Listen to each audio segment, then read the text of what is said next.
ఓం సాయిరామ్. బాబా భక్తులందరికీ కూడా నమస్కారం అండి. అందరూ కూడా సుఖంగా సంతోషంగా ఎప్పుడూ కూడా ఆనందంగా ఉండాలి అని చెప్పి ఆ బాబాగారి తరపున నేను కూడా మనస్ఫూర్తిగా కోరుకుంటున్నాను.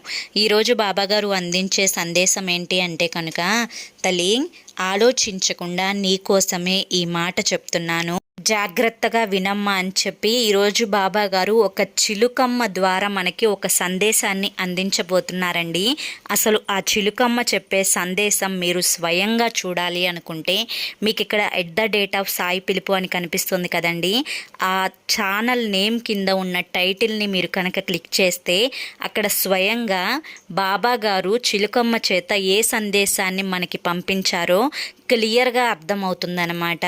మీరు అక్కడ ఆ సందేశాన్ని, మీకోసమే చెప్పిన సందేశాన్ని ఒక్కసారి మీరు క్లియర్గా చూడండి. ఎందుకంటే బాబాగారు ఏది చెప్పినా కూడా అది మన మంచి కోసమే కదా.